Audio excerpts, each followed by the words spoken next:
Hello and welcome. I'm Ross Jordan. I'm the curatorial manager here at the Jane Addams Hull-House Museum. Jane Addams Hull-House Museum is located on the campus of the University of Illinois at Chicago and draws upon the legacy and international peace activist, suffragist, and feminist Jane Addams and other social reformers who lived and worked alongside their immigrant neighbors to expand democracy on the near west side of Chicago. The museum connects the histories of the Hull-House settlement to the present day social justice issues. Today's program does just that. It continues our Suffrage Centennial series. We will be joined by Anya Jabour, author of Sophonisba Breckinridge, Championing Women's Activism in Modern America, and Breckinridge family members. This program supports the museum's two current exhibitions that commemorate the 100th anniversary of the passage of the 19th Amendment. The exhibition, Why Women Should Vote, titled after a 1910 essay by Jane Addams, traces women's voter education efforts in Illinois and highlights Ida B. Wells and the history of racism within the suffrage movement. True Peace, the Presence of Justice, titled after the phrase attributed to Jane Addams, juxtaposes the international peace and human rights activism led by women in opposition to World War I with present day challenges to policing and prisons, campaigns that are often led by women in queer communities of color. You can visit both these exhibitions virtually on our website, hullhousemuseum.org.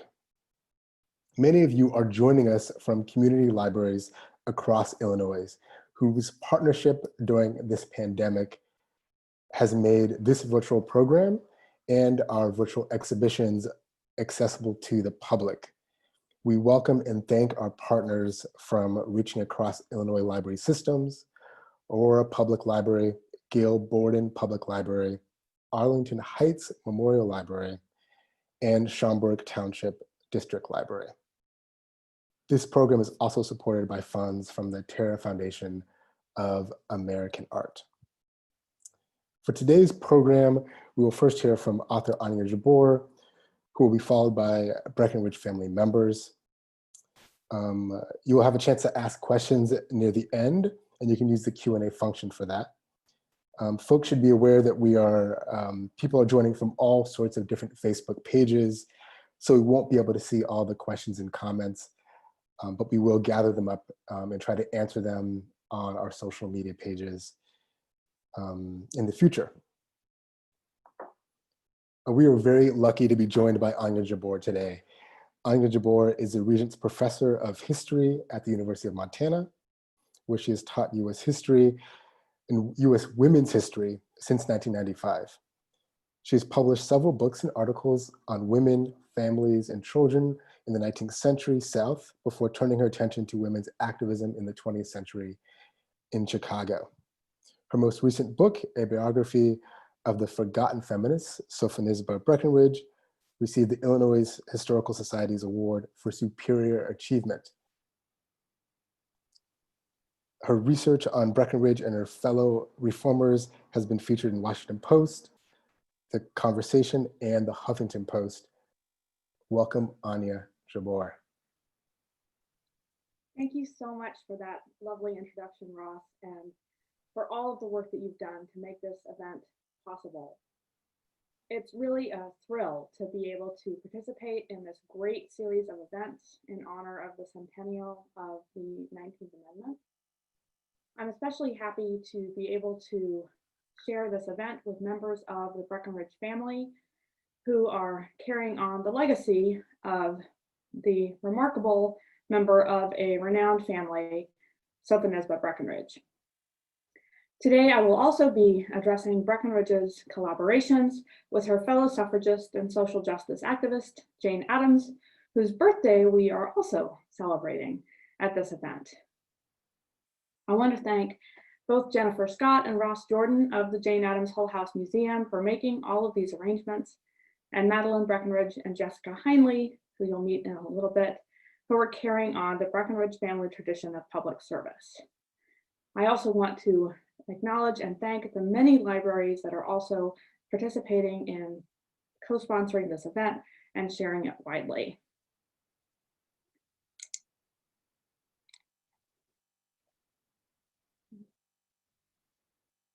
Give me 1 second, my screen seems to have just decided to not cooperate.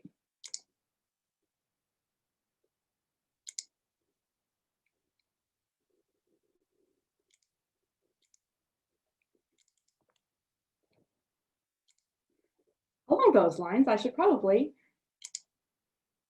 also make sure to thank Amanda Garcia, who is doing all of our tech behind the scenes and really making this possible.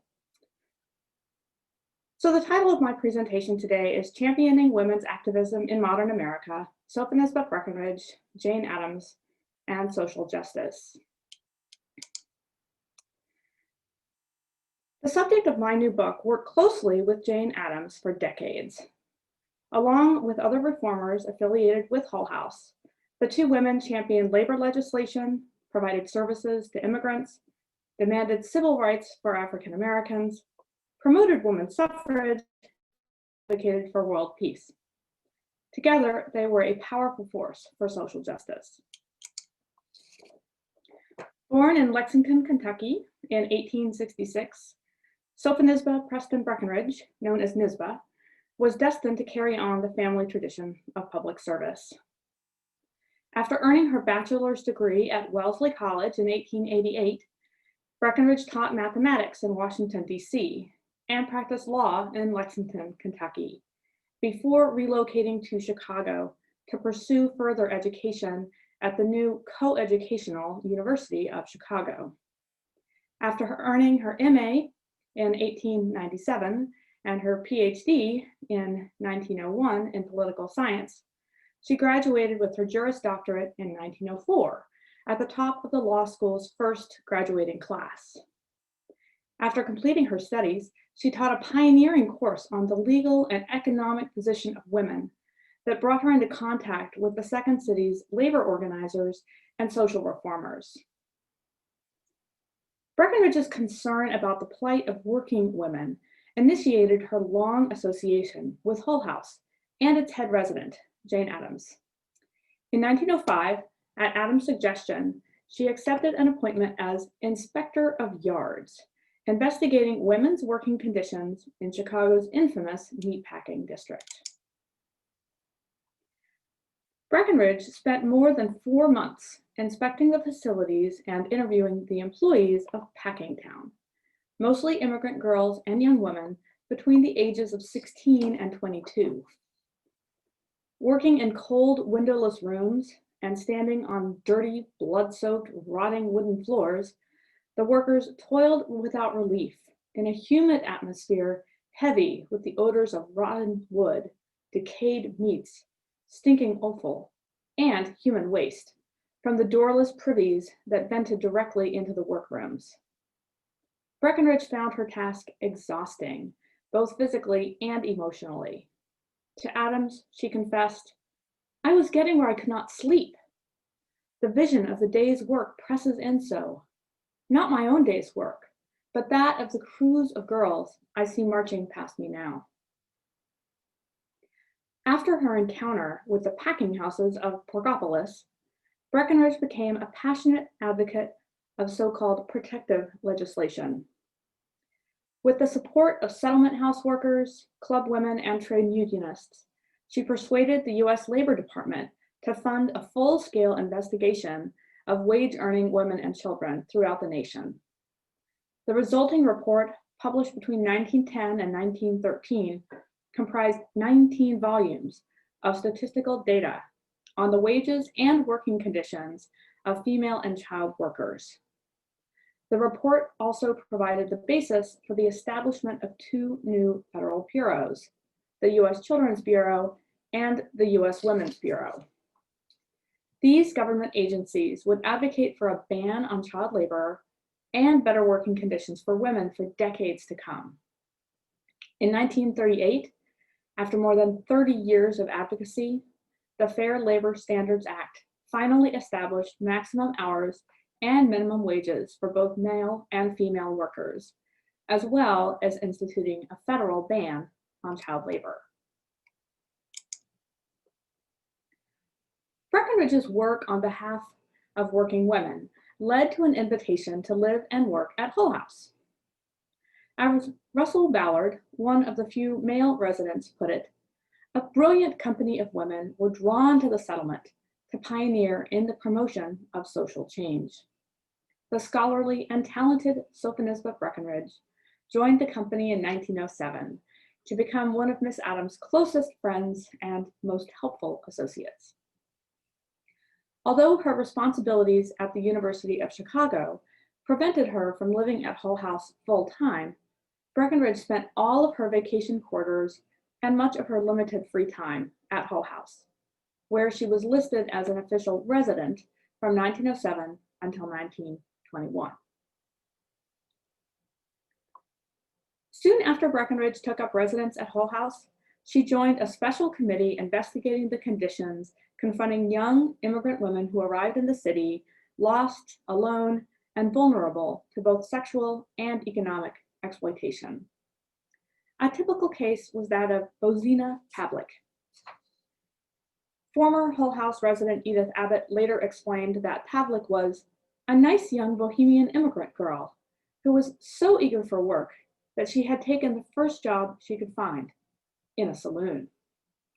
Abbott continued, the saloon keeper abused her shamefully and then turned her out when he found that she was to become the mother of his illegitimate child. Hull-House residents helped Pavlik file charges, obtain childcare, learn English, gain citizenship, and find work. But Breckinridge and Addams realized that the challenges confronting immigrants were too widespread for either individual assistance or existing service agencies to address. As Addams explained the problem, every year we have heard of girls who did not arrive when their families expected them. And although their parents frantically met one train after another, the ultimate fate of the girls could never be discovered. She continued, we have constantly seen the exploitation of the newly arrived immigrant by his shrewd countrymen, in league with the unscrupulous American. From time to time, we have known children detained in New York and even deported whose parents had no clear understanding of the difficulty. To address these issues, Breckinridge and Addams established the Immigrants Protective League in 1908. The League provided essential assistance to Chicago's immigrants. One of the League's first major accomplishments was establishing a kind of immigration station to welcome new arrivals. Immigrants met with League agents chosen to represent the nationalities and speak the languages of their clients, who helped orient them to the city. Agents provided newcomers with information about employment opportunities, social services, and evening classes. They also helped new arrivals steer clear of unscrupulous cab drivers, fraudulent employment agents, and the ever-present cadets who recruited young women into prostitution. Breckinridge also persuaded local women's clubs to provide funds for the League to provide temporary housing for young immigrant women. In only 4 years, the League served close to 80,000 immigrants at its welcome station. In addition to providing services for immigrants, Breckinridge's work at the League laid the groundwork for research on naturalization and citizenship, which in turn allowed her to influence the 1930 Cable Act, which eased the path to citizenship for immigrant women.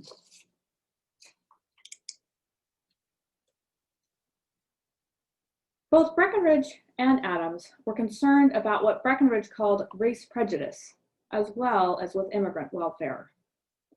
Both women were members of the National Association for the Advancement of Colored People, which called attention to the horrific practice of lynching and spearheaded a prolonged but unsuccessful effort to adopt federal anti-lynching laws. In addition, Breckinridge challenged racial discrimination in Chicago's segregated schools and neighborhoods. She also helped develop an innovative program that provided medical services and foster care to Chicago's African American children. As in so many other arenas, Breckinridge ultimately translated her concerns about African Americans into federal policy. As an advisor for programs established under the 1935 Social Security Act, she made it her mission to ensure that public welfare programs established under the New Deal extended their services to Black Americans. Both Addams and Breckinridge were lifelong supporters of women's rights. In 1911, they were elected vice presidents of the National American Woman Suffrage Association, the mainstream suffrage organization known as NASA for short. At the time, NASA and the suffrage movement more generally were exhibiting what historians call a shift from justice to expediency. Rather than demanding equal rights, many leaders instead emphasized gender distinctions. Addams and Breckinridge both used rhetoric, emphasizing women's differences from men. As founding members of the Women's City Club of Chicago, they may have helped design the club's popular pro-suffrage graphic, seen here, which urged women to participate in local politics or municipal housekeeping by illustrating the links that connected domestic life with city government. The National American Woman Suffrage Association subsequently adopted this image for use on suffrage flyers and pamphlets. However, Breckinridge also insisted on gender equality. For instance, in 1912, she gave a speech in which she asserted that women needed the ballot to combat poverty, disease, unequal distribution of wealth, special privilege, and unequal justice. Like many suffragists of her era, Breckinridge believed that women would be more inclined than men to vote for reform. With the vote, then, wives and mothers would become social housekeepers who would clean up politics, and municipal mothers who would prioritize the needs of children. But Breckinridge also insisted that women deserved the vote as a matter of simple justice. What we want is the ballot, she concluded. We demand it, and that demand is an unanswerable argument.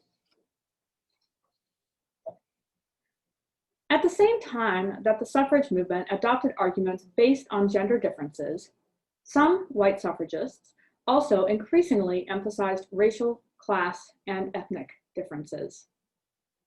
NASA excluded African American women. Some white suffrage leaders also called for educated suffrage, a sort of code for literacy requirements that would extend voting rights to educated, white, native-born women, but prevent African Americans and immigrants from casting ballots. In 1911, civil rights leader W.E.B. Du Bois, editor of the NAACP publication The Crisis, critiqued the National Suffrage Organization's racism. He warned that the movement's mission was becoming votes for white women only. As advocates for immigrant welfare and civil rights, as well as women's suffrage, Breckinridge and Addams rejected exclusionary strategies. They protested proposed literacy tests for immigrants. They also welcomed African American participation in the movement. Breckinridge invited Du Bois to speak at the suffrage organization's 1912 meeting, where he gave a speech advocating what he called a democracy of sex and color. By hosting Du Bois at the annual convention, Breckinridge and Addams hoped to facilitate cooperation between the movements for women's rights and African American rights.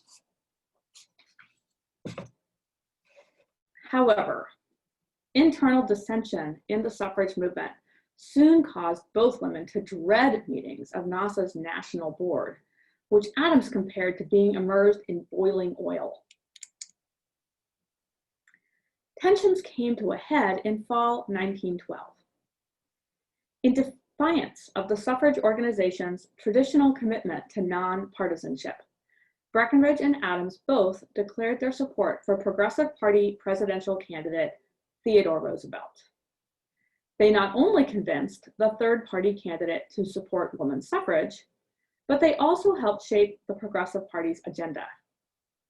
The party's platform, known as the Contract with the People, was modeled on the platform of industrial minimums adopted at the 1912 National Conference of Charities and Corrections, where both women played prominent roles.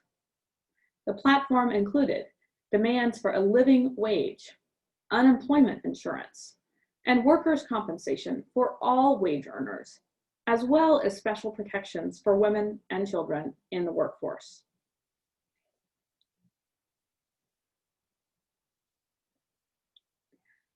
However, Breckinridge and Addams failed to convince NASA leadership that the suffrage movement should use party politics to promote either women's rights or social welfare.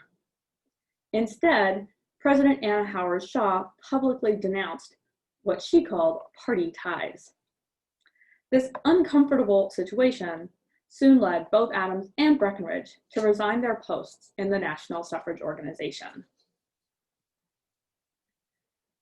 Breckinridge and Addams remained active in the suffrage movement. But after leaving office in NASA, they shifted their focus away from the National Suffrage Organization toward the Women's Peace Party, which they co-founded in 1915 in response to armed conflict in Europe, what would later become known as World War I. The Women's Peace Party, not in fact a political party, was the first US pacifist group to treat peace as a women's issue. Many members believed that women had a special responsibility to protect life and thus to prevent war. The party called on women as the mother half of humanity to oppose the reckless destruction of human life that resulted from warfare. At the same time that they emphasized women's special responsibility for peace work, feminist pacifists also demanded equal political rights for women. They believed that women's full participation in the political process was essential to ending global conflict. Thus, the Women's Peace Party worked for both women's rights and world peace. Addams and Breckinridge represented this organization at an international feminist pacifist gathering known as the International Congress of Women, held at The Hague in 1915. The Congress enthusiastically adopted many of the measures proposed by the Women's Peace Party. They called for the creation of an international peacekeeping body, national self-determination for all countries, and of course, equal political participation for women. Following the Congress, Addams joined a delegation of women that visited political and religious leaders of both neutral and belligerent nations to urge them to seek peaceful solutions to the ongoing war. After Addams returned to the United States, she and Breckinridge attempted to persuade President Woodrow Wilson to intervene in the European conflict as a neutral intermediary. They also appeared before the US House of Representatives Committee on Foreign Affairs to support a proposal to establish a Commission for Enduring Peace. Despite their best efforts, American pacifists were unable either to halt the ongoing war or to prevent the United States' entry into it. Once hostilities had ceased, Breckinridge and Addams, now part of the Women's International League for Peace and Freedom, the successor group to the Women's Peace Party, sought new routes to enduring peace. They achieved a partial victory in the establishment of the League of Nations, which incorporated many of the principles adopted at the International Congress of Women. Although the US failed to join this organization, Addams and Breckinridge persisted in promoting their vision of a peaceful world. In 1923, they submitted a joint proposal for the American Peace Award. Their plan called for the United States to join the World Court and the League of Nations. They also demanded that the US refrain from defending the interests of private businesses abroad, end both the production and the sale of armaments, and cooperate with other nations in a process of universal disarmament. Finally, they recommended offering a long moratorium to Germany to help that nation pay war reparations without negative economic repercussions. Their plan thus called for the United States to promote peace, not only by agreeing to abide by arbitration in future disputes and participating in a process of universal disarmament, but also by removing the reasons for rising resentment in Germany that would soon allow Adolf Hitler to rise to power. Sadly, their plan was never implemented. Nonetheless, in the years after the Second World War, many of their ideas would be adopted by the United Nations. Addams did not live to see this victory. Although she had been condemned as the most dangerous woman in America for her pacifism during World War I, she was awarded the Nobel Peace Prize in 1931, 5 years before her death in 1936. Breckinridge, however, persisted in her outspoken opposition to war until her own death in 1948. Later that year, the United Nations adopted the Universal Declaration of Human Rights, which enunciated many of her most cherished principles.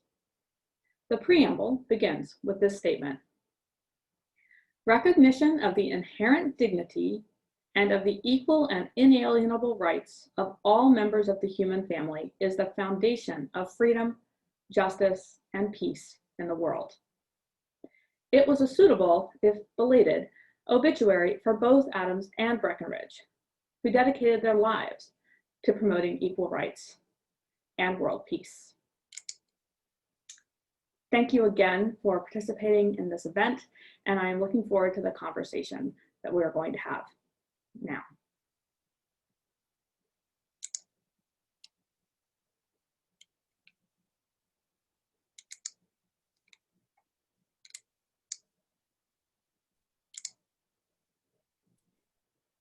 Thank you, Anya. That was lovely. That was great. And there's so many connections to our contemporary moment. It's hard to even begin.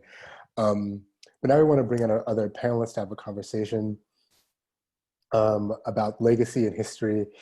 I'm going to introduce Madeleine Breckinridge. She is the daughter of Henry S. Breckinridge, who is Sophonisba Breckinridge's first cousin. She is a LCSW social worker, a Vipassana meditator, a mother of two, and a lifelong resident of New York City, where she has had her professional practice since 1976. Her education was at the George Washington University and the Hunter College School of Social Work. Jessica Heinle is related by marriage to the Breckinridge family. She is a licensed clinical social worker and has been a school social worker for the past 17 years with Chicago Public Schools. She has previous practice experience with child welfare and community mental health agencies in Chicago.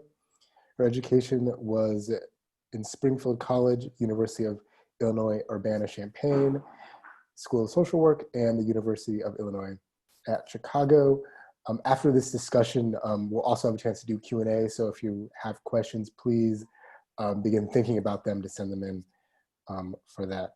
With that, welcome to our other panelists. Thank you so much for joining us. Hello, everybody. I'm Madeline Breckinridge, as just introduced by Ross, and I'm going to use my little phone here to try to keep to my time frame. I don't know about Sophonisba, but the rest of the Breckinridges can go on forever about almost anything. So in my branch of the family, at least, that's true. I did not know very much about Sophonisba. My father and Sophonisba shared a grandfather and grandmother who were Robert Jefferson Breckinridge and Sophonisba Preston Breckinridge, for whom our Sophonisba here today was named. So she had, as is detailed in a very interesting way in Anya's book, she had one set of grandparents full out supporting the Confederacy and another set of grandparents full out supporting the Union, because Robert J. was an abolitionist from the earliest days. So that must have been an interesting situation for her. I would say that in some ways politically, she and my father, who was her first cousin, but exactly 20 years younger, crossed roles there, at least as I see politics, in that while she was working for peace and freedom, my father was the Assistant Secretary of War under Wilson. While she was supporting Roosevelt, he was a full-out opponent of Roosevelt, even later forming a third party to hopefully prevent his nomination. While she stood for every social policy that has just been detailed by Anya, my father probably stood against every single one of those, except perhaps the right to vote. Certainly any federal social programs were things he was very much against. So I did not know her. She died a year before I was born, but in our branch of the family, which was not her branch of the family at that point in time, there was a wide tolerance of different politics and lots of very lively conflict around those differences, often fueled by quite a bit of Kentucky bourbon, but not in a state of drunkenness, just in a state of really activated political debate. And then everyone was friendly the next morning. I had been told that that was the case of the Civil War generation as well, but I learned a lot from your book, Anya, and to see that there really were rifts and estrangements and consequences. So I think by the time I was born, those had been woven into a somewhat romanticized and inaccurate history. And that's about all I know about the way in which Sophonisba grew up. But I do know that I never heard about her from my family, as she was forgotten in history, as Anya details. She was also not spoken about really in family life. She was, I did know her name, and I knew she was the first woman admitted to the bar in Kentucky. And those were the two, and I knew that she taught at the University of Chicago. So in growing up, I'd always thought she was an academic and intelligent and so forth. But that was about it. And I really, my father was friends with her brother Deshay. So there was certainly some connection from the within the family, but I never heard anything about her. What is, to me, even worse is that I went through 2 years of graduate social work school in Hunter College School of Social Work, which is very focused on settlement houses and immigration and all of the early social work in New York. And I never heard her name there either. And in all of the courses that covered the very era in which she was incredibly active, I never heard a thing about her. I first really heard about her in a direct and personal way when I went to an event in the East Village of a women's WOW event, Women's One World Festival, art, performance art, all these things. And this one was quite a big event within that festival, and you had to get tickets.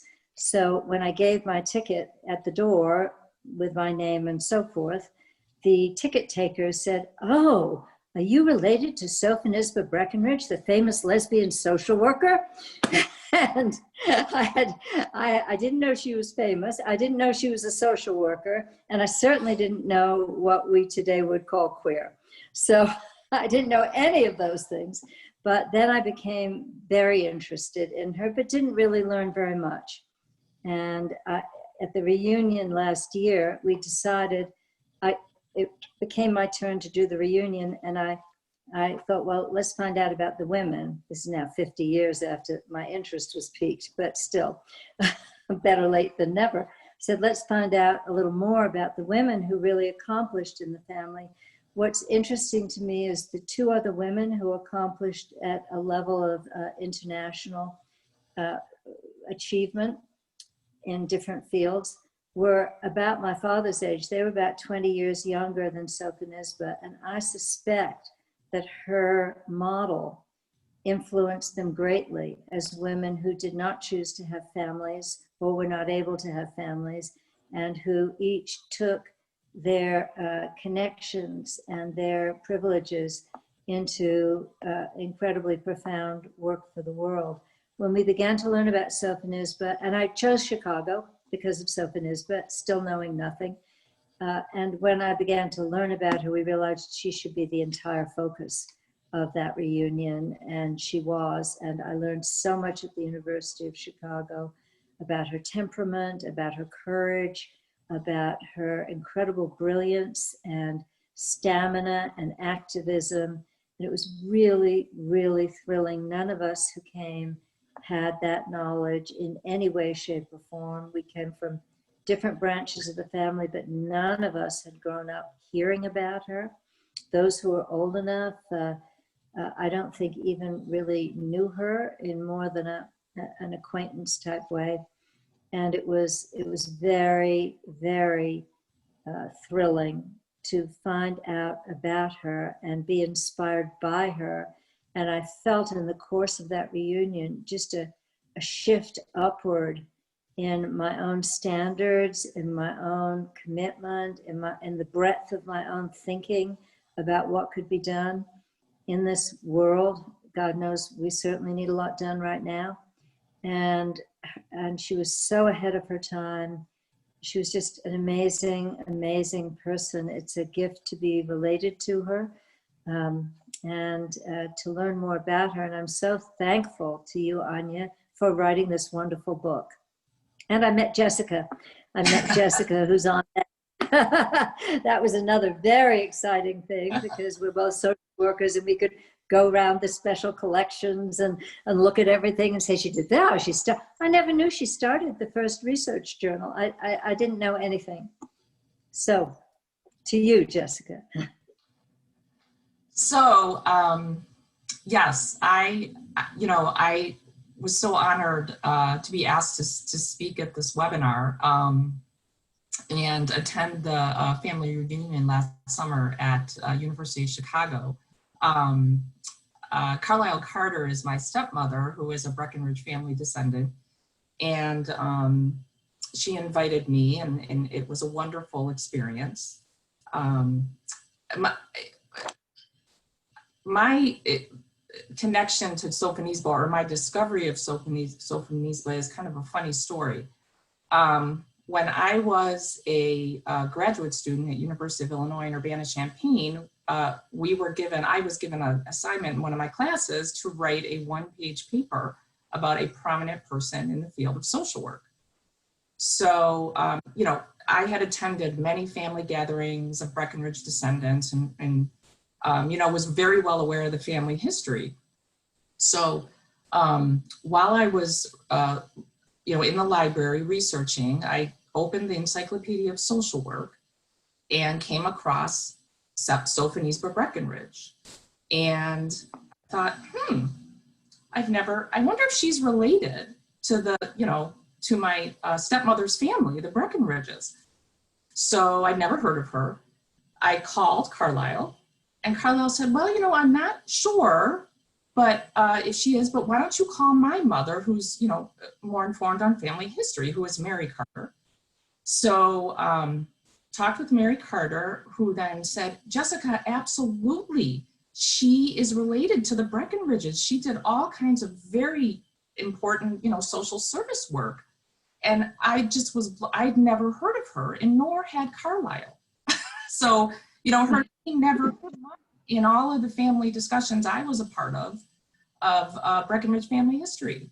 And So I just, I have to echo, Anya, your comments in the book. I'm reading the book right now. I'm on page 94, as a matter of fact. How she forgotten to history. And then when I came to the reunion last summer, was just blown away by her accomplishments and her brilliance. And, I talking with Madeline, I said, she's a founding mother of the social work profession. I mean, I can make so many connections of what I do in my own work as a social worker to her, all of the things she developed, the social policy, the journal she wrote, her classes. I mean, it's just amazing to have learned about her. And I'm continuing to learn through reading your book, Anya. So thank you for allowing me to be a part of this conversation. So. Well, thank you both so much for being here. It's really exciting to get a chance to actually talk with actual Breckinridge descendants.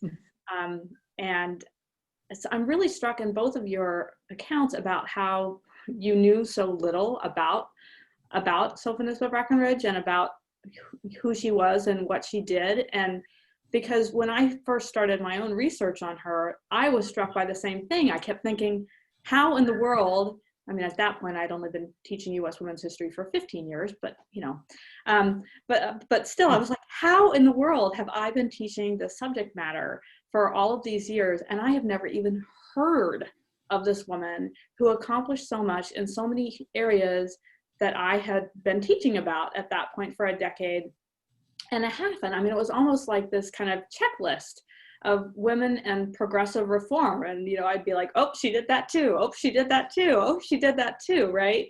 And so, I mean, I spent a lot of time kind of wrestling with this question of why has she been forgotten?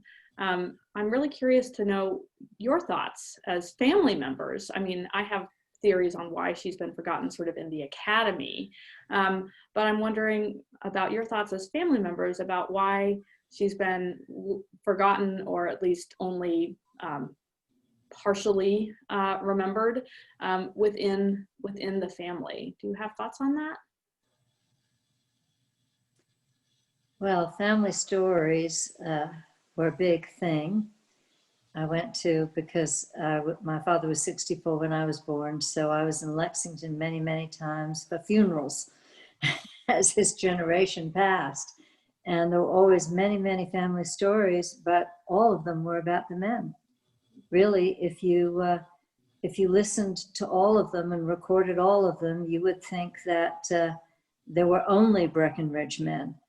And I think that's probably the main reason, other than it was a slightly different branch of the family at that point and politically at odds.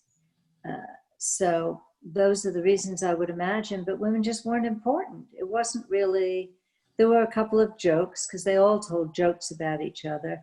And the only time I did hear her was in the jokes. That there was a lot of, someone once said, well, Sophonisba was the cousin Nisba, is how she was. I heard her mentioned a few times. They said cousin Nisba was just educated beyond her intelligence.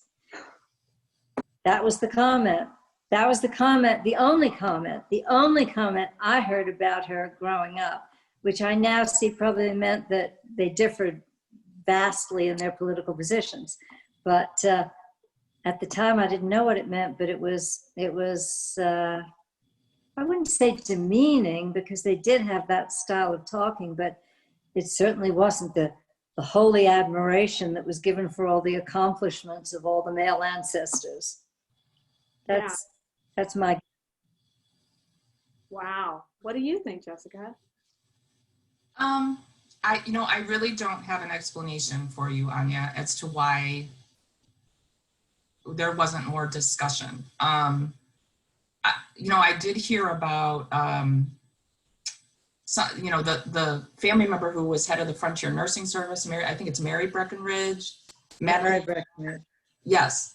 Madeline McDowell Breckinridge. I remember conversations about, John Cabell Breckinridge.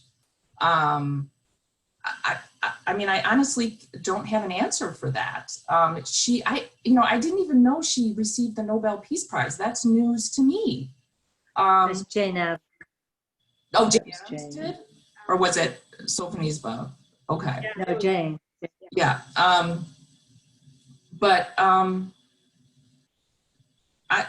honestly, I don't have an answer for you.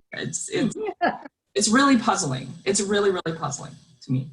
Yeah, I mean, I wonder, I mean, Madeline was referring to the political differences, and of course, Sophonisba left her home state of Kentucky and never went back for any period of time. Once she started at the University of Chicago, she said in her memoirs that after her first semester at the University of Chicago, she never went back to Kentucky without a return ticket to Chicago in her handbag, right? So, I mean, it was which may be apocryphal, but I think captures the emotional reality, if not the factual reality, that she had very much shifted her allegiances away from Kentucky and towards Chicago. In her case, away from her Confederate upbringing and toward a life that was dedicated to equality for all. And she certainly had a complicated relationship with her family of origin. I mean, her immediate family of origin. She adored her father, absolutely adored her father, did her best to kind of portray him as an advocate for racial justice, which is kind of a neat trick for somebody who came up with Kentucky's version of the poll tax and defended Klansmen. But she did her best because she adored him so much. Had always had kind of a difficult relationship with her mother, who was part of this break that Madeline was referring to before between the Confederate and the Union branches of the family during the Civil War. But both of her parents died young, and then Sophonisba was sort of close to her brother Deshay, who ultimately adopted, not wholeheartedly, but to some degree, her commitment to progressive reform, and so did his wife, Madeline McDowell Breckinridge. Madeline, your namesake. Yes, right. And she was also very close to her sister Curry, actually Mary Curry, but she was known as Curry, who became a nurse for the Red Cross during World War I, but she died young.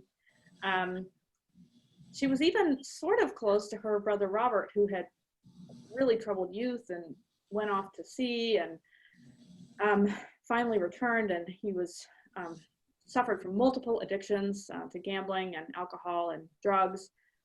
Nisba actually supported him and his children in later life.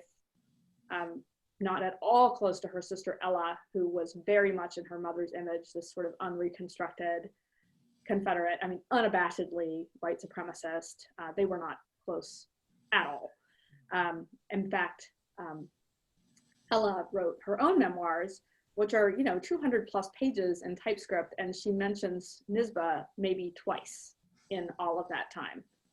Clearly, there was something going on with that. And really late in life, in I think 1945, when she was writing her memoirs, Nisba Breckinridge reflected that she was, sad that she felt so distant from her surviving family, which at that point really was just Robert and Ella. Deshay and Curry had both died. And she, felt mournful about that lost family connection. So yes, I mean, I think that probably has contributed to it in terms of the family lore. What do you think about, I mean, you're both social workers. How in the world, I mean, I agree with you. How in the world did you, get into or through, high-powered social work programs without hearing of her? I mean, what's that about? I did not hear about her. I mean, we talked about some of her, obviously Jane Addams and Florence Kelly and the Abbott sisters. I don't remember Sophonisba being really highlighted. I don't think I also heard her name either. Mm-hmm. Mm-hmm. And I mean, she has done so much for social welfare in this country, she really needs to be mentioned. Yeah, yeah. Well, you know, I think there are two other factors that I don't know about in the social work education world, but in the family world, I think there were probably two other factors because as you mentioned, Anya, other women of some prominence, a little bit later than she, but they were mentioned. And I did know more about what they did for various reasons. But I'm sure her sexuality played a part in that, her whatever it was, what it appeared to be. The other several well-known family members were clearly single but heterosexual. They were clearly heterosexual. And that was, so I would think there's a certain amount of heterocentrism going on there and fear for the daughters or something like that. And also, that's guess, but I would guess it's a good guess. And the other thing is something I think we should mention politically because of the times we're in now, and that is that with any group that's marginalized, where there are tremendous interests seeking to limit or eradicate them having a real voice, right? One or two people are always picked as the one, you know, the hero. Martin Luther King Day, we have that day every year, and we should, you know, but do we know Fred Hampton, Bobby Seale, Angela Davis? You know, I don't think so. Certainly not the people I see. So this idea of picking a couple of people, making a big deal about it, and saying that that constitutes an honoring of an entire group of disenfranchised people is a lot of what we see. I think those are both really good points, Madeline. I mean, I think about that kind of anointing, right, of a recognized leader, and then that somehow justifies that we overlook everyone else, right? And I think it gives us a really skewed notion of how real social change happens. I mean, that it somehow suggests that social change can happen because of one charismatic figurehead, as opposed to requiring the concerted efforts of a large group of people over a long period of time. I mean, I wonder if we sometimes, like in the case of King, right? I mean, we even pick people whose careers are cut short instead of people who worked preferable, yeah. I should say, to work for an entire lifetime, much less sort of generational change, right? You know, generations of women, for example, who participated in the movements for women's suffrage, and then more generations still who participated in the movements to extend that right to women and men of color, and that it's, you know, I mean, one figurehead just really doesn't do it. So I think, you know, it's a disservice to history, but I think it's also a disservice to contemporary activism, that it gives us the wrong idea about, you know, how we collectively make change or don't, as the case may be. So I think that's a great point. In terms of, I think you write very beautifully, Anya. I think you write very beautifully in the book about how such a way of thinking is the opposite of what Sophonisba and her colleagues sought, which was collaborative effort toward change. Yes. yeah, exactly. And I think, I mean, Breckinridge was modest to a fault. She actually wanted her papers to be destroyed, but her partner Edith Hebbett wouldn't do it. Thankfully, and anyone who wants to know about her. But yeah, but the reason she was modest is because she wanted to place the spotlight on the work, not a few people or a singular person. Yes. There's a great letter she wrote during the New Deal, when a lot of the programs that she'd been advocating at the local and state level, you know, finally were federalized, like state level mothers' pensions became what we used to call AFTC. And yeah. She says, you know, in response to another woman who was active in the New Deal, you know, it's fine that I don't get credit. You know, what really matters is that we finally, you know, make life better for people who need it. That is what, basically, she says, that's what it's all about, right? And so she would purposely, if she thought it would benefit the cause, she would actually purposely work behind the scenes. She would feed language to leaders, both male and female leaders that she thought would sort of get the ear of people like the president, if she thought that would work. So, so she may have done the United States a service, but she also did sort of herself a disservice by purposely playing behind the scenes. But of course, I think that's one of the really interesting things about her. It's interesting what you say, Madeleine, about her sexuality maybe playing a factor, because in her lifetime, her family, well, I don't know about Ella is her own thing, but the the rest of her family members were all fully aware of and apparently entirely supportive of her long-term relationship with Edith Abbott, and before that, her not quite so long relationship with Marion Talbot. I mean, they talked about her in letters, and they invited her to stay at the family home, and they sent gifts, and they exchanged visits, and the same thing on Abbott's side.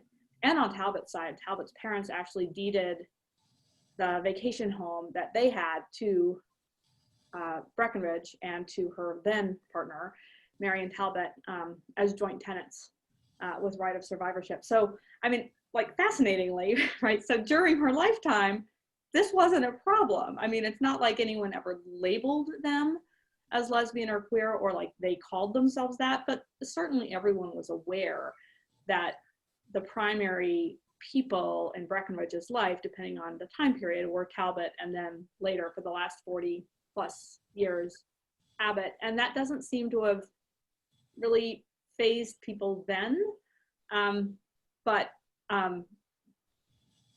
perhaps it became more problematic in future generations. Yeah. That's very interesting. Also, a different branch of the family. So I really don't know. I have no information or insight into that one. For sure, yeah. I wonder, I mean, both of you are social workers, which is so like wonderful and fascinating. And I wonder if you could both say more about how you see yourselves carrying on Breckinridge, my Breckinridge, Nisba Breckinridge's Nisba Breckinridge's legacy.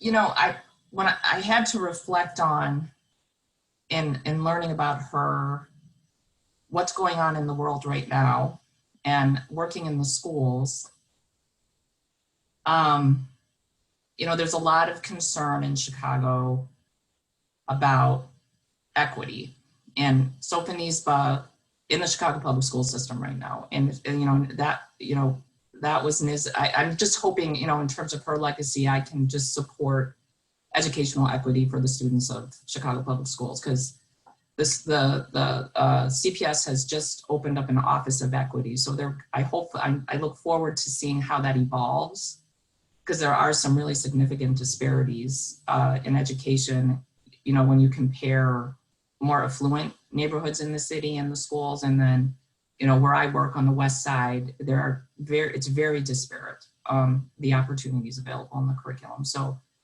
I hope in honor of Sophonisba, I can, you know, help that process and help improve education for students, and, you know, that I work with. So. That would be, yeah, a very apt way of honoring her. One of her earliest publications with Edith Abbott was a pamphlet advocating education as opposed to employment for working class and immigrant youth. So I mean, precisely that, right? Pushing education as an avenue to moving closer, anyway, to equity. Yes. What about you, Madeleine? Well, I'm not sure that I feel it as much in my professional life as my personal life, although, of course, one is the other in some sort of way. But from the time I was in college in the late 60s, my politics have been completely in line with her politics, although I never knew that at the time. I was very politically active in those years.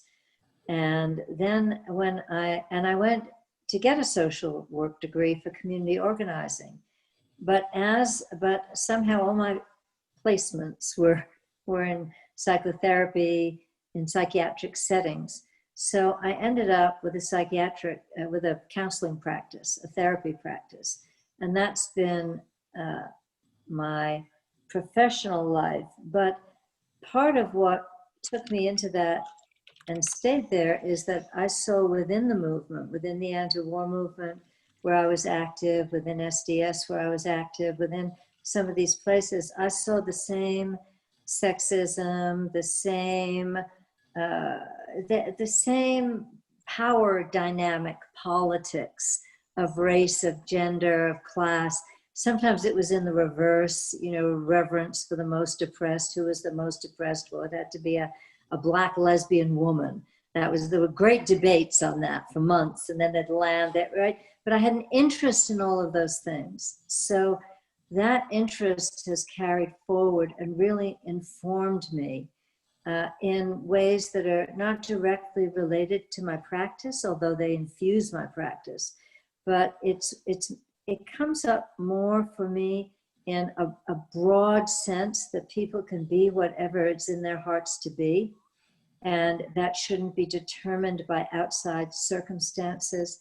And the work of changing the institutions of the society should be not to change them from this to that, but to change them from restrictive to open, giving everyone that chance for personal actualization, really. And it's also inspired my understandings and led me to take actions in some other parts of life. Vipassana meditation, which has now somehow reached the masses in the form of the word mindfulness. It's a big thing now, but it came big into the US through a couple of teachers from a tradition that began in Burma and some other countries. But the main teacher from the main river that popularized it in the US was actually an African-American man who taught at Howard University. And he's the first person authorized by Sayadaw Bakin to teach Vipassana meditation, Anapana meditation, a different version, a concentration version, in America. You never hear his name mentioned either. There's a big New York Times article on the person who brought this to America. But that's not the person who brought this to America. The invisibility until a candidate comes who fits the bill. So that's sort of Marcusian type stuff. I think it affected my conscience. There's a consciousness that she embodied. And I would say I really resonate to her consciousness. I don't know if it has anything to do with being a relative, but it's strengthening to see that she could inhabit that consciousness as someone born in 1866. Brilliant. I want to take this moment to bring in our audience members into the conversation. And I guess I'll start out with my own question, but if you are on Zoom, please feel free to type in the Q&A. If you're on Facebook, please leave comments there and we'll try to bring them in as well. But now's the time to ask your questions, not only about family and relatives and that kind of research, what that feels like, but also about Sophonisba Breckinridge and women's activism. But I did want to start off of your point, Madeline, about visibility and invisibility. And I work at a history museum, so we're very concerned about documentation. And the Hull-House reformers were strong documenters. And you and your family has begun to kind of make their own documentation practice to really lift up not just Sophonisba, but the other women in the family that contributed. And I think that those kinds of efforts on the part of individuals are really important because sometimes those are the people that are closest and maybe most activated by their own history. So I'm hoping, Jessica, you and Madeline could speak about a little bit more about that documentation process, the website you all have, right? And also, what do you think that does, for yourself in your own practice and how you conceptualize it? And Jessica, if you want to start with that, your kind of own finding and of Sophonisba and that family reunion and how that kind of activated you as well. Well, I'm going to defer to Madeline on the creation of the website because I know she played a huge role in getting that going. I mean,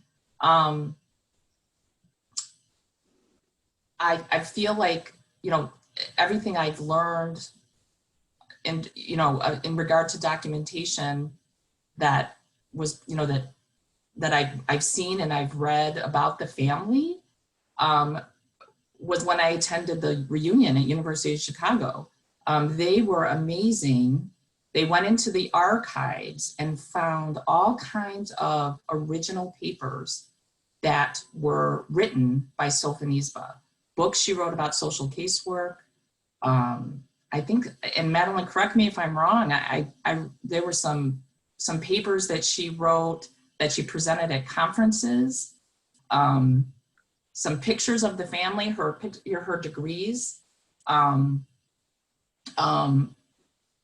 So I seem to, there were things there that I think some of the family members that were present had never seen, and were just, Absolutely. yeah, she did this, she spoke on this. I remember us seeing a paper she wrote, and we wouldn't use this term today in the field of social work, but care of the feeble-minded, which, we would say today, care of the intellectually disabled or, intellectual disability. But it just was fascinating to me. I can only imagine what kind of documentation is all over the country about Sophonisba that the family doesn't know about. They had copies of her diplomas, of her economics degree, her political science degree, and we were all just like, wow, that's so great to see this, and her original, some of her original bodies of work. So I'm not sure, Madeline, how that translates into the family website, but I know there was talk of doing another reunion to honor the women of the Breckinridge family. But obviously COVID-19 put that to a halt, but I was really looking forward to, getting additional information at family reunion, but. Yes, I know. Now, Anya's going to give us the right dates and so forth, but she was the first woman to represent America at the Pan American Conference of 1930? 1933. Do I- 1933, okay. Right, so I think you can fill in a little more about that, and then I can talk about the website, but yes. Yeah, I mean, there's a lot of, Breckinridge racked up a lot of firsts, right? She was the first to receive her PhD in political science and her Juris Doctorate from the University of Chicago. She was the first woman to be inducted into a elite legal society, CLOF. She was the first woman to be an official US delegate to an international conference that was in Uruguay, Montevideo, Uruguay, the Pan American Conference of 1933. Going back further, I missed this one. She was the first woman to be admitted to the bar in Kentucky, right? I mean, there's a lot, there's a lot of firsts there. And in her case, fortunately, there's also a lot of documentation. I mean, Jessica, you were talking about the extensive papers that they have at the University of Chicago, which are great. There's even more than that at the Library of Congress, which holds the entire Breckinridge family papers. Just Sophonisba's portion of those papers is 39 archival boxes. Wow. And of course, there are also letters to her and from her in the papers of the other family members. So that 39 boxes is not that 39 boxes is not the entirety of the collection, to put it mildly. And then of course there's, I mean, because she knew so many people and collaborated with so many people, there's papers of hers wherever those people left their footprint. So there's papers of hers and Addams and other Hull-House people and other people in the Women's City Club of Chicago and the, what's it called, Juvenile Protective Agency, and other, and the Women's Peace Party, and the Women's Trade Union League. All of those are at the University of Illinois at Chicago. And then there's other papers, just sort of other places, depending on sort of who the official recipient was. So the Abbott papers are in Nebraska. There unfortunately are no Talbot papers except for the ones at the University of Chicago. But some of her other co-conspirators have papers in the Schlesinger Library, the Women's History Collection at Radcliffe. So yeah, I mean, there's there's a lot. But there's still family things I haven't seen. When I was in Chicago in October, speaking at the University of Chicago's School of Social Service Administration, which was celebrating its own centennial, I got to meet Bo Chalkley, who is another Breckinridge descendant, and he had a copy of memoirs written by one of the nephews that Breckinridge helped through school. And it was a particular nephew that I didn't know about. I mean, like, I knew that she helped her nieces and nephews through school, but I didn't know about this particular one. So there's still stuff out there that has not, you know, made its way into the kind of repository that I find. So it's great to have people paying attention to that kind of thing. Yeah. Well, what a challenge. I mean, the scatteredness and how many places you had to go and how many organizations and cities and so forth. And I really, the website, I began the website as a communication tool for the 2019 reunion. And that's how I thought of it. But in the development of the reunion, in learning more about Sophonisba, in seeing how scattered many things are, and lost all the time because someone passes and they didn't keep everything, or the letters are just in storage and then they're gone, and that sort of thing.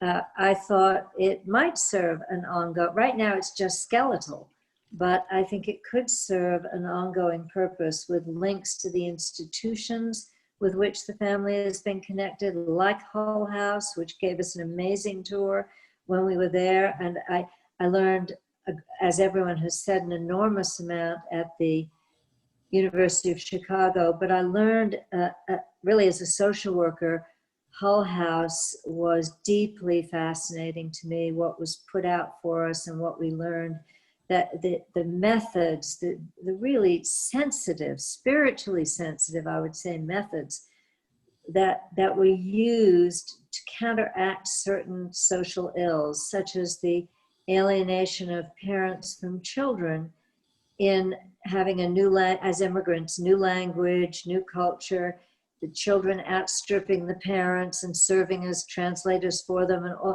that generational disruption that happened, and how programs, you'll have to forgive me, you at Hull-House, because I may be remembering this somewhat incorrectly, but as I understood it, and my takeaway was that programs where families would come in as families, and the children would learn some of the traditional crafts or skills from the old country, and all would do it together, and it was used for family bonding.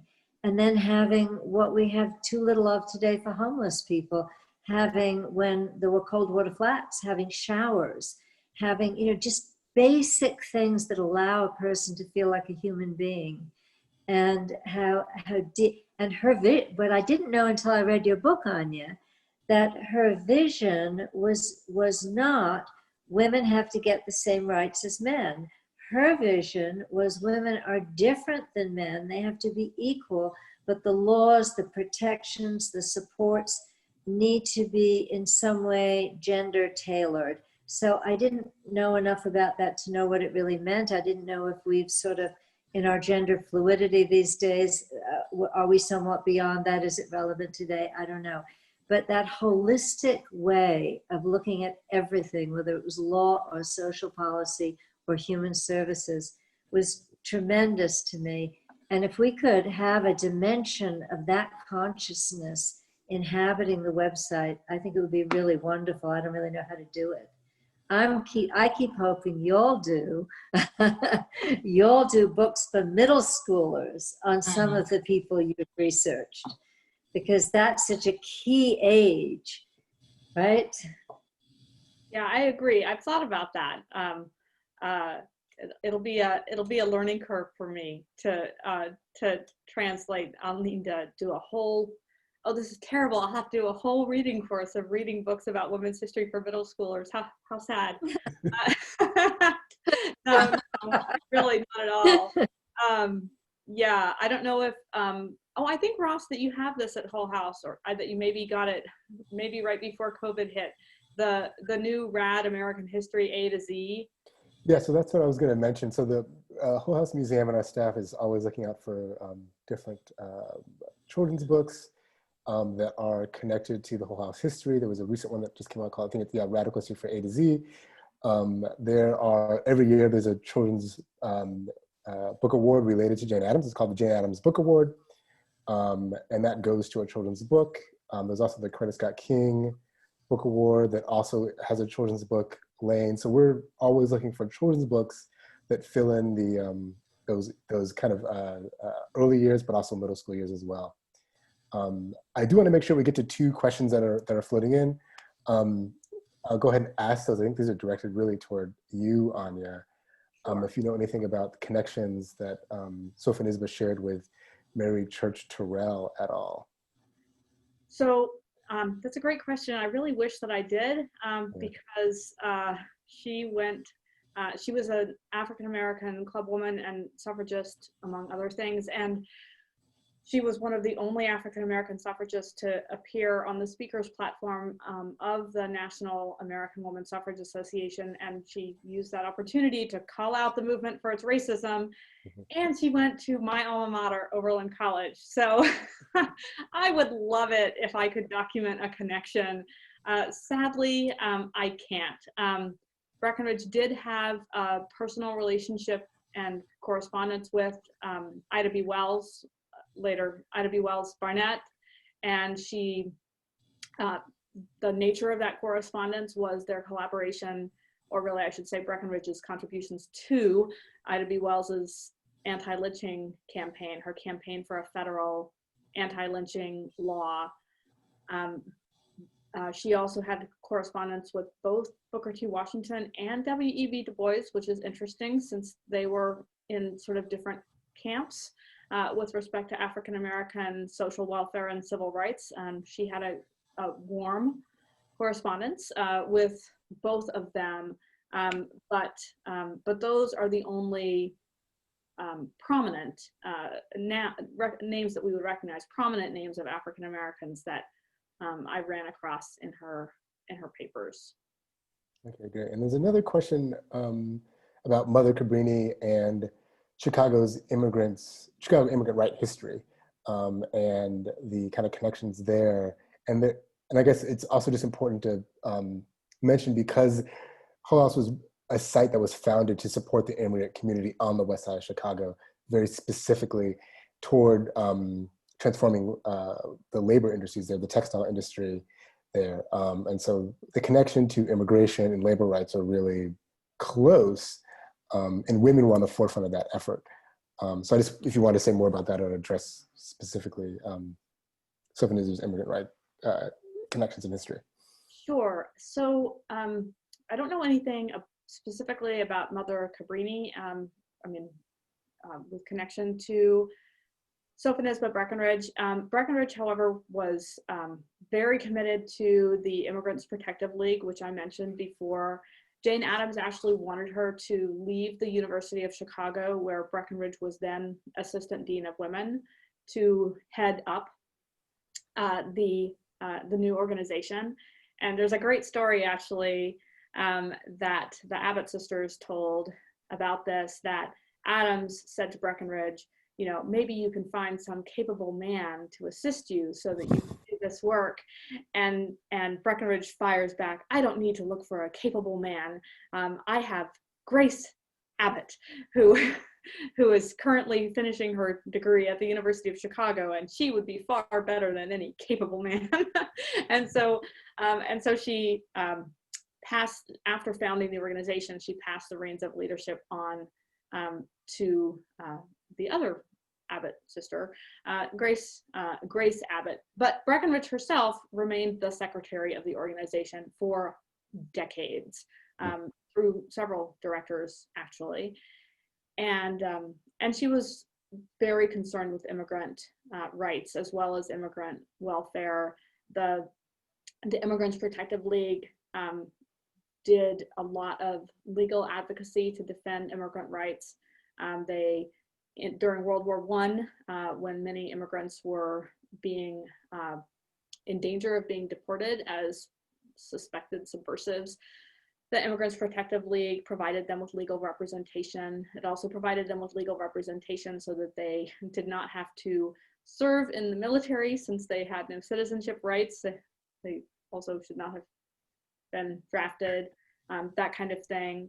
And then this work, I mean, just like the work at Hull-House, this work continued and changed as the nature of, as the patterns of immigration changed, right? So whereas like in Hull-House, the initial immigrants were mostly Eastern and Southern European immigrants, and then later there were more migrants from Mexico. That also, you can see that shift in the records of the Immigrants Protective League as well. And so in the 1930s, what the League was up to and what Breckinridge was concerned about was this deportation drive aimed at Mexican migrant workers. And that became the focus in the 1930s. And interestingly, it was Breckinridge's participation in immigrant rights work that is what finally, near the end of her life in the 1940s, got her on a list of suspected communists. So unlike Jane Addams, and perhaps because she did kind of do most of her work behind the scenes, Breckinridge herself avoided being caught up in sort of Red Scare activities in the 20s and the 1930s. But finally, in the 1940s, she was included on a list of fellow travelers. And the reason for that was because of her participation in immigrant rights advocacy. That does kind of, I like that answer that question, because it brings us kind of to now, because there's so many questions about citizenship right now, deportation right now, immigrant populations in the United States. What kind of support do we provide? What kind of support do we not provide? And I guess I wanted to ask you, Jessica, we're in the middle of a pandemic. This is a 100-year situation. Jane Addams, of course, was in Chicago and working around the time of the pandemic of 1918, 1919, and was addressing those issues in the neighborhood that she was living in. And now you're someone who's working in Chicago public schools. I wonder if you could just reflect on what social work looks like to you now, and the work that you're doing. I think, there's a lot of concern about mental health with the students and families, and how I think that's going to impact education in the school. Just the trauma of going through the social isolation, and then, just with the COVID-19 health crisis, African-American, families and, Latinx families have been disproportionately affected by that in Chicago. So just the grief and the, issues that families must be dealing with, there's quite a bit of concern. And so, I know we're looking at, really trying to provide support for, families and children as much as possible to, in the context of the school, and providing mental health services at school, and, making referrals to the community to help families, get those needs met for support. And then, I think what I struggle with personally is that we're doing remote learning. We're here on Zoom doing a webinar. I struggle with trying to feel connected to the students. And right now that's what I'm trying to do is I have students. I had a student yesterday tell me that she missed me on Google Classroom, and it kind of breaks my heart that I can't be sitting in front of her, and talking with her. So that's very new from a mental health perspective, and trying to be supportive at this time as a social worker and provide services. So there's a lot, there's a lot that we're trying to do, I think, as in being supportive to families and children as in the field right now. So.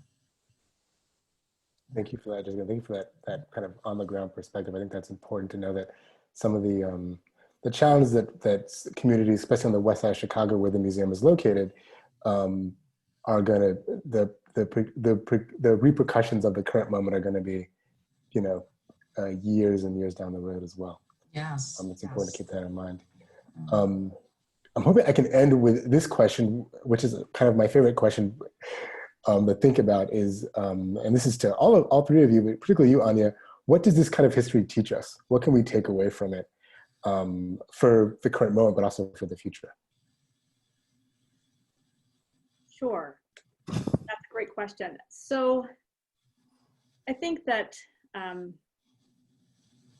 one of the most important things that we can learn from this history is that it takes constant effort and a long-term commitment to make positive social change and also to preserve the gains that have been made. And one of the things that has always struck me about Breckinridge's career is how she worked for decades to achieve some of the things that she achieved, some of which were not achieved at all during her lifetime, like a federal anti-lynching bill, and also that she had to constantly struggle against rollbacks of the things that had been achieved, which we are also very much seeing in the present moment. So I think the importance of persistence and also the importance of not letting down one's guard, paying attention on an ongoing basis are a couple of the important lessons that we can learn from her life and apply to our situation now and in the future. Thank you, Anya. Madeline, do you have anything to share with that too? Something quick came to me, and I think Anya said it a lot better, but it was just, keep standing up, keep speaking up. And I guess I've undervalued writing, perhaps. I see that she can become visible now because of things people wrote down and recorded. So I have to think about that. That's a powerful message. Great, thank you. I want to thank our panelists. Thank you so much to all of you for joining us. I want to encourage folks to visit Seminary Co-op Books at semcoop.com to support independent local bookstores and purchase Anya's book there. They've been a great book partner for many, many years at the museum. If you thought this conversation was interesting and you're wondering about suffrage, Black women, you can join us September 17th at 6 p.m. With historian Martha Jones and Leslie Harris, who will be discussing Martha Jones's latest book that just came out on September 8th, I think, called Vanguard: How Black Women Broke Barriers, Won the Vote, and Insisted for Equality for All. Thank you again to Anya Jabour, Madeline Breckinridge, and Jessica Heinle for joining us, and our library partners. And thank you all for joining us as well. And we hope to see you on September 17th for our next conversation. Thank you so much also to our Color World creative partners who are doing a wonderful job with all the back-end technology for this program. Thanks so much for joining us. Thank you, Ross. Thank you. Thank you.